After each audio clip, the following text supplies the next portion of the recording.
কিয়ামতের ময়দানে সে আপনাকে আসামির কাঠগড়ায় দাঁড় করাবে, ওই আপনাকে দাঁড় করাবে, আপনার স্ত্রী আপনাকে দাঁড় করাবে যে আমাকে কখনো পর্দার ব্যাপারে বলিনি, আমাকে কখনো নামাজের ব্যাপারে কঠোরতা করিনি, কিন্তু আমি রান্না করতে দেরি করেছি, আমি ঘুম থেকে উঠতে দেরি করেছি, আমার সন্তানকে একটু 19-20 করেছি, আমার স্বামী আমাকে ছাড় দেয়নি, আমার স্বামী আমাকে বকাবকি করেছে। এগুলো কিয়ামতের ময়দানে এইভাবে ধরে ধরে আপনার সামনে লিস্টের মতো করে অভিযোগ দাঁড় করাবে। আর আপনার স্ত্রী বলবে আমার স্বামী নামাজ পড়ার ব্যাপারে, পর্দা করার ব্যাপারে, মাহরাম ব্যক্তি গায়রে মুহাররাম ব্যক্তির ব্যাপারে কখনো আমাকে কঠোরভাবে আমাকে সে আটকায়নি। অতএব আল্লাহ স্বামীকে ধরুন, ওকেও জাহান্নামে দিন, আমাকেও জাহান্নামে দিন। কে বলবে? আপনার স্ত্রী, যাকে আপনি আপনার সম্পদ দিয়ে, যৌবন, শক্তি, সামর্থ্য, সম্পদ যার উপরে ব্যয় করছেন, ওই স্ত্রী আপনার উপরে বিরুদ্ধে মামলা দেবে।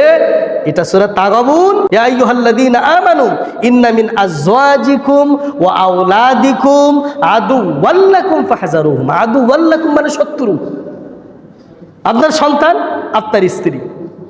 আগে আল্লাহ পাক স্ত্রীর কথা বলেছেন, হে ইমানদারগণ, হে বিশ্বাসীগণ, ইয়া আইয়ুহাল্লাযীনা আমানু ইন্না মিন আজওয়াজিকুম, তোমাদের স্ত্রী, ওয়া আওলাদিকুম, তোমাদের সন্তানাদিগণ, আদুওয়াল লাকুম ফাহযারুহুম, কিয়ামতের ময়দানে তারা শত্রু হবে। কি হবে? আদুওয়াল লাকুম, আল্লাহ পাক বলেছেন শত্রু হবে। এক তোমার স্ত্রী, দুই তোমার সন্তান।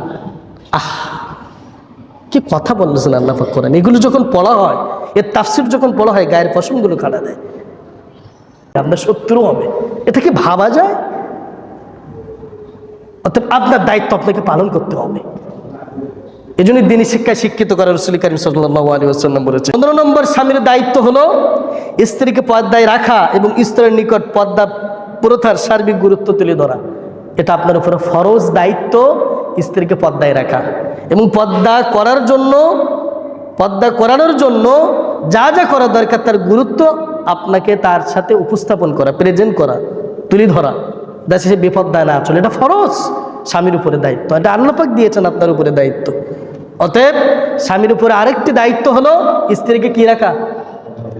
পর্দায় রাখা। রাসূল কারীম সাল্লাল্লাহু আলাইহি ওয়াসাল্লাম বলেছেন 3 শ্রেণীর ব্যক্তি জাহান্নামে যাবে।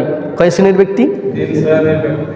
1 পুরুষের বেশধারী নারী, পুরুষের বেশধারী নারী জাহান্নামে যাবে। 2 মদ পানকারী, মুদমিনুল খামর, তারা মদ পান করে, তারা জাহান্নামে যাবে। 3 দাইয়ুস। সাহাবী জিজ্ঞেস করেন রাসূলুল্লাহ দাইয়ুসকে? রাসূল বললেন যে তার পরিবারের স্বেচ্ছাচারী তার সুযোগ দেয়, সে হলো দাইয়ুস। অর্থাৎ যে স্বামী তার স্ত্রী পর্দার ব্যাপারে সজাগ না, সচেতন না, কঠোরতা অবলম্বন করে না, ওই স্বামী হলো দাইয়ুস। ওই স্বামীকে জাহান্নামে যেতেই হবে, যদিও সে তাহাজ্জুদ পড়ে, যদিও সে হাজী সাহেব হয়, তবু তাকে জাহান্নামে যেতেই হবে, কারণ তার স্ত্রী পর্দা করে না। আমার কথা না মুহাম্মদ সাল্লাল্লাহু আলাইহি ওয়াসাল্লামের কথা।